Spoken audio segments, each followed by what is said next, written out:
नमस्कार दोस्तों, मैं महेंद्र वर्मा अपनी YouTube channel target with Mahendra में आप सभी लोगों का हार्दिक स्वागत करता हूं। दोस्तों, आज हम बात करने जा रहे हैं सल्तनतकालीन व्यापार के बारे में। तो दोस्तों, जो लोग नए हैं उस चैनल को प्लीज़ सब्सक्राइब कर लीजिए। आइए शुरू करते हैं। सल्तनतकालीन जो व्यापार था, इसमें सुल्तान की क्या भूमिका थी उसके बारे में हम डिस्कस करेंगे। तो सल्तनतकालीन जो सुल्तान थे, उन्होंने व्यापार को बढ़ावा देने के लिए आप देखेंगे व्यापारियों को प्रोत्साहित किया, व्यापारियों को जो है प्रोत्साहित किया, प्लस व्यापारियों को संरक्षण दिया। ठीक है। तो सल्तनतकालीन जो सुल्तान थे, उन्होंने व्यापारियों को प्रोत्साहित किया, व्यापारियों को संरक्षण दिया ताकि वे अधिक से अधिक व्यापार कर सके। अब बात आता है कि व्यापारियों के समूह को क्या कहा जाता था। व्यापारियों के समूह को क्या कहा जाता था? तो व्यापारियों का जो समूह होता था उसको कहा गया है तुज्जार ये खास। उनको क्या कहा गया है? तुज्जार ये खास कहा गया है। अब बात यह आती है कि कहाँ के व्यापारी जो है वो सबसे प्रभावशाली थे। तो यहाँ पर देखिएगा, सल्तनत काल में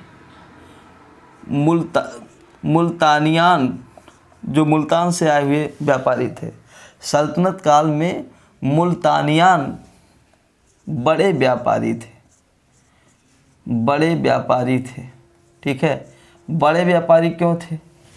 चूँकि यह अन्य लोगों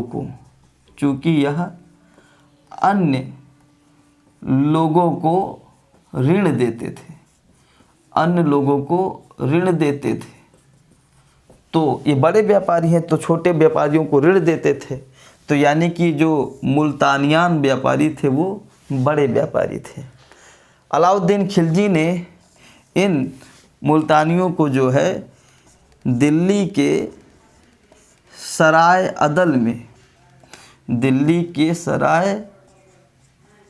अदल में अधिकारी नियुक्त कर दिया। अधिकारी नियुक्त कर दिया। सराय अदल क्या होता है? जैसे आप व्यापार करने के लिए जा रहे हैं तो जगह जगह पर आज का जैसे होटल होता है, रेस्टोरेंट होता है, वैसे वो रहता था। तो दिल्ली सल्तनत काल में जो होटल रेस्टोरेंट होते थे उनको सराय अदल कहा जाता था। तो इन बड़े व्यापारियों को जो है इनका अधिकारी नियुक्त किया। अब इनका हौसला और बढ़ा और इंटरेस्ट लिया कि मुल्तान से वो भारत में दिल्ली में आए और अधिकारी बने। तो अधिकारी जब बनते थे तो और अधिक कोशिश करते थे कि जो छोटे व्यापारी हैं उनको ऋण दिया जाए। और अलाउद्दीन यही चाहता था कि बड़े व्यापारियों से उधार पैसा दिलाकर छोटे व्यापारियों से जो है बिजनेस कराया जाए। तो अधिकारी के रूप में इनकी नियुक्ति कर दिया। इसके बाद आप देखेंगे दिल्ली का एक शासक हुआ जिसका नाम है फिरोज शाह तुगलक। अब फिरोज शाह तुगलक ने जो है व्यापारियों पर लगने वाले 2 कर को जो है नष्ट कर दिया। व्यापारियों पर लगने वाले 2 कर जो बड़े ही कष्टकारी थे उनको क्या कर दिया? समाप्त कर दिया। इसमें से एक कर का नाम है दलाल ये बाजारहा। एक कर का नाम है दलाल ये बाजारहा। और दलाल ये बाजारहा जो टैक्स था उसको कहा गया है क्रय विक्रय कर। तो फिरोज शाह तुगलक ने दलाल बाजारहा जो कि क्रय विक्रय कर था इसको समाप्त कर दिया। तो अब कोई व्यापारी चाहे कुछ खरीदता है चाहे कुछ बेचता है उसको कर नहीं देना पड़ता था। दूसरा जो कर था वो था चुंगी ये गल्लाह। और चुंगी ये गल्लाह जो है कर जो था वो अनाज पर कर था। अनाज पर जो है टैक्स था। फिरोज शाह तुगलक ने इस टैक्स को भी समाप्त कर दिया। तो इससे व्यापारियों को जो है थोड़ी सी राहत मिली कि अब उनको चाहे बाज़ार में कोई चीज़ खरीदनी बेचनी हो टैक्स फ्री हो गए, चाहे क्या कहते हैं गांव में अनाज खरीदना हो तो वहाँ पर भी उनको राहत मिली, चूँकि अनाज पर टैक्स हटा लिया गया था।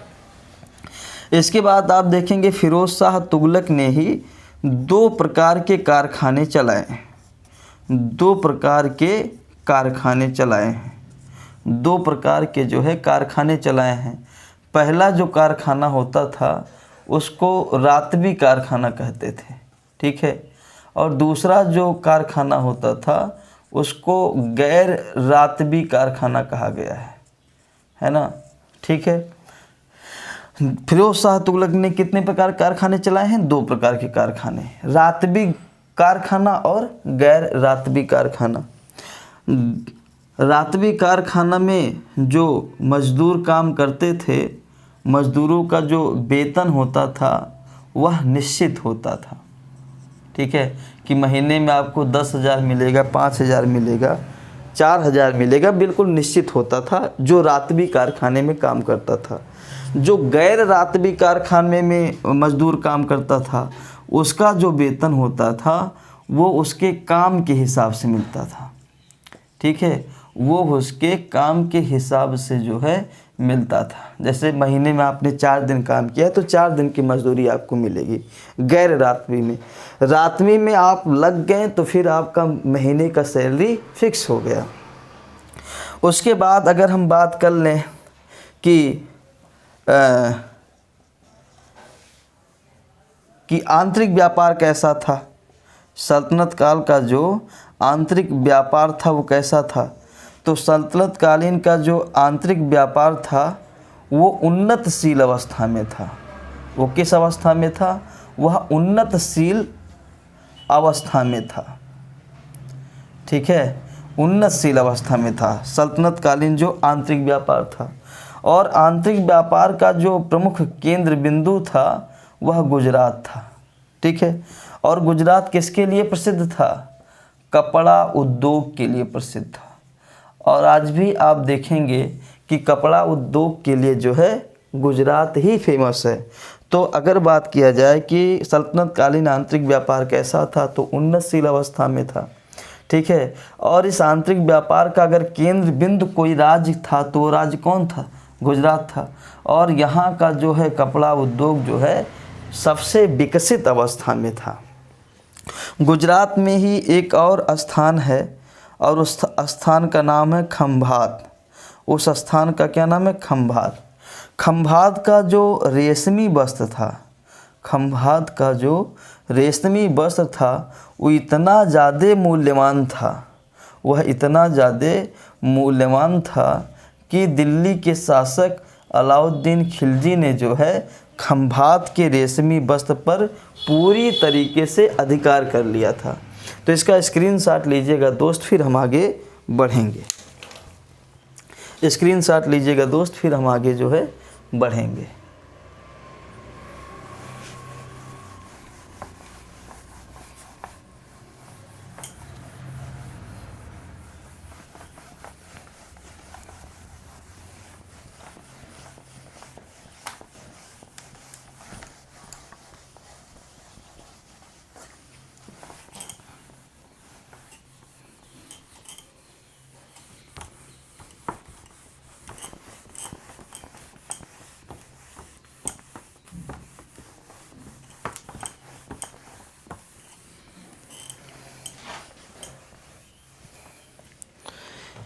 इसके अलावा अगर हम बात करें दोस्त, तो आपको समझ में आएगा कि बंगाल में एक स्थान है और उस स्थान का नाम है लखनौती। बंगाल में एक स्थान है, उस स्थान का नाम है लखनौती। एक स्थान दक्षिण भारत में है, उस स्थान का नाम है देवगिरी। तो आप देखेंगे बंगाल के लखनौती तथा देवगिरी से जो मलमल होता था उसको आप देखेंगे तो वह दिल्ली आता था। वह कहाँ आता था दोस्त? दिल्ली आता था। बंगाल में ही एक स्थान है और उस स्थान का नाम है ढाका। ढाका का जो मलमल होता था वो इतना अच्छा होता था कि वह विश्व प्रसिद्ध था। वह विश्व प्रसिद्ध था। पूरे विश्व में जो है ऐसा मलमल नहीं मिलता था। लखनऊती और देवगिरी का भी मलमल अच्छा था, लेकिन वह भारत में अच्छा था। ठीक है, लेकिन अगर ढाका के मलमल की बात करें तो विश्व में सबसे अच्छा मलमल जो है ढाका में बनता था, है ना। इसके अलावा अगर हम बात करें तो भारत यूपी में एक स्थान है, उस स्थान का नाम है आगरा। और आगरा जो है नील प्लस गेहूं के लिए जो है प्रसिद्ध था। तो ये क्वेश्चन टीजीटी पीजीटी में पूछा गया है कि आगरा किसके लिए प्रसिद्ध था, तो नील प्लस गेहूं के लिए। आगरा के पास एक स्थान है, उस स्थान का नाम है बयाना। और बयाना भी जो है आप देखेंगे नील के लिए प्रसिद्ध था। उत्तर प्रदेश में एक दूसरा स्थान मिलता है जिसका नाम है कन्नौज। और अगर कन्नौज की बात करें तो यह इत्र और शक्कर के लिए प्रसिद्ध था। उसी प्रकार से कन्नौज के बाद अगर हम बात करें तो बंगाल की बात आती है। तो बंगाल की बात करें तो यह चीनी प्लस रेशम के लिए जो है, अगर इसकी बात करें बंगाल की तो यह चावल प्लस रेशम के लिए प्रसिद्ध था। ठीक है, अगर हम देवगिरी की बात करें, अगर हम देवगिरी की बात करें तो देवगिरी आप देखेंगे अनार प्लस अंगूर के लिए प्रसिद्ध था। अनार प्लस अंगूर के लिए प्रसिद्ध था। उसी प्रकार से अगर हम बनारस की बात कर लें तो बनारस सोने और चांदी के लिए प्रसिद्ध था। तो ये क्वेश्चन टीजीटी पीजीटी लेवल के क्वेश्चन है। पूछता है लखनऊती देवगिरी किसके लिए प्रसिद्ध था, मलमल के लिए प्रसिद्ध था। और लखनऊती देवगिरी से मलमल कहाँ आता था, दिल्ली। ढाका किसके लिए विश्व प्रसिद्ध था, तो मलमल के लिए। आगरा किसके लिए प्रसिद्ध था, नील और गेहूं के लिए। देवगिरी में मलमल के अलावा और क्या मिलता था, तो अनार और अंगूर। बनारस किसके लिए प्रसिद्ध था, सोने चांदी के लिए। उत्तर प्रदेश का बयाना किस लिए प्रसिद्ध था, नील के लिए। उत्तर प्रदेश का कन्नौज किसके लिए प्रसिद्ध था, इत्र सेंट के तथा शक्कर के लिए। बंगाल किसके लिए प्रसिद्ध था, चावल और रेशम के लिए। आज भी बंगाल के लोग मछली के साथ चावल खाना पसंद करते हैं।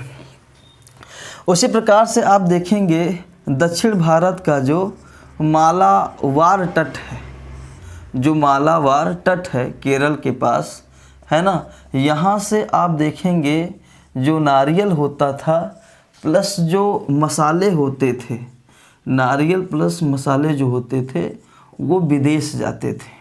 ठीक है, 3 वस्तुएं ऐसे होते थे जो सुल्तान को बहुत ही प्रिय होते थे। 3 वस्तुएं ऐसे होती थी जो सुल्तान को बहुत ही ज़्यादा जो है प्रिय होती थी, प्यारी होती थी। उसमें पहली चीज़ है घोड़े, दूसरी चीज़ है दास और तीसरी चीज़ होती थी हाथियाँ। और हाथियों पर आप देखेंगे पूरा का पूरा नियंत्रण सुल्तान का होता था। हाथियों का व्यापार कोई व्यापारी नहीं कर सकता था। हाथियाँ कोई अमीर अपने घर के सामने नहीं बांध सकता था। वो बात अलग है कि बहराम शाह के समय यतगीन ने हाथी अपने दरवाजे पर बांधा था, अदरवाइज हाथियों पर पूरा नियंत्रण जो है सुल्तान का होता था। अगर हम बाह्य व्यापार की बात कर लें, अगर हम बाह्य व्यापार की बात कर लें तो सल्तनत काल में बाह्य व्यापार 2 मार्गों से होता था। पहला होता था फारस की खाड़ी के माध्यम से, फारस की खाड़ी के माध्यम से, और दूसरा होता था लाल सागर के माध्यम से, है ना। और जो फारस की खाड़ी के माध्यम से होता था बंदरगाह, वहाँ पर एक जो है बंदरगाह है, उस बंदरगाह का नाम है हरमुजा। तो आप देखेंगे भारत से जो है, यहाँ पर ऐसे देखिएगा, समझा दे रहे हैं, ये भारत से चीज़ पहले हरमुजा जाती थी और फिर फारस की खाड़ी होते हुए इराक और जो है ईरान तक जाती थी, है ना, खुरासान तक जाती थी। और यहाँ पर लाल सागर है, भारत से लाल सागर होते हुए यूरोप तक जाती थी। ठीक है, तो यहाँ पर आप देखिएगा, पहला है फारस की खाड़ी, और फारस की खाड़ी से अगर आप जाएंगे तो आपको एक बंदरगाह मिलेगा, और उस बंदरगाह का नाम है हरमुजा बंदरगाह। और हरमुजा बंदरगाह से आप देखेंगे भारतीय जो सामान होता था वह इराक जाता था, है ना, और जो है ईरान जाता था। इसके अलावा आप देखेंगे खुरासान जाता था, है ना। इन सब जगहों जो है हरमुजा बंदरगाह से होता जाता था। अगर लाल सागर की हम बात कर लें तो लाल सागर से जब आ जाएंगे तो दो आपको जो है बंदरगाह मिलेंगे। एक बंदरगाह का नाम है अदन और दूसरे बंदरगाह का नाम है दिद्दा। दूसरे बंदरगाह का नाम है दिद्दा। और अदन और दिद्दा पर आप देखेंगे कि जो है वेनिस के व्यापारी खड़े रहते थे। वेनिस कहाँ पड़ता है? इटली में। और आप देखेंगे यहाँ पर इटली का जो है व्यापारी पहले से खड़े रहते थे कि जैसे ही भारत से सामान लाल सागर होकर अदन और दिद्दा बंदरगाह पर पहुँचेगा वैसे हमें ख़रीदना है। अब ये वेनिस के व्यापारी खरीद करके इस माल को जो है यूरोप बेचते थे। तो अगर पूछा जाए कि बाह्य व्यापार किस किस मार्ग से होता था, पहला फारस की खाड़ी से और दूसरा लाल सागर से। फारस की खाड़ी पर कौन सा बंदरगाह मिलता है? हरमुजा बंदरगाह। हरमुजा बंदरगाह से चीज़ें किस किस देशों में जाती? Iraq, Iran, Khorasan. लाल सागर के तट से जाएंगे कौन कौन से बंदरगाह मिलेंगे? अदन और दिद्दा। अदन और दिद्दा बंदरगाह पे कहाँ के व्यापारी खड़े रहते थे? वेनिस, इटली के। और इटली के व्यापारी चीज़ों को खरीद कर कहाँ भेजते थे? यूरोप। अगर ये पूछा जाए कि स्थल मार्ग प्रमुख कौन था, व्यापार का स्थल मार्ग कौन था या प्रमुख स्थल भारत में मार्ग का प्रमुख केंद्र कौन था? स्थल मार्ग का प्रमुख केंद्र कौन था? तो स्थल मार्ग का जो प्रमुख केंद्र था वो था मुल्तान। वो क्या था? मुल्तान। ये व्यापार के स्थल मार्ग का प्रमुख केंद्र था। अच्छा, स्थल मार्ग का जो प्रमुख केंद्र है, यहाँ से कौन सी चीज़ भारत आती थी? तो घोड़े आयात किए जाते थे। स्थल मार्ग मुल्तान के रास्ते से भारत में क्या आते हैं? घोड़े आते थे। इसके अलावा अगर पूछा जाए कि भारत में अंतर्राष्ट्रीय बंदरगाह कौन था सल्तनत काल में? अंतर्राष्ट्रीय बंदरगाह कौन था सल्तनत काल में? तो आंसर क्या हो सकता है? आंसर क्या हो सकता है? तो देवल। ये सिंध राज्य में पड़ता है देवल, और यही देवल जो है सल्तनत काल में जो है अंतर्राष्ट्रीय बंदरगाह था सल्तनत काल में। तो दोस्तों ये था सल्तनत कालीन व्यापार और वाणिज्य। अगला टॉपिक होगा विजयनगर साम्राज्य के बारे में, उसको डिटेल से पढ़ाएंगे। और वीडियो अगर अच्छा लगा हो दोस्त तो चैनल को सब्सक्राइब कर लीजिए और अपने दोस्तों के पास शेयर करिए। Thank you so much.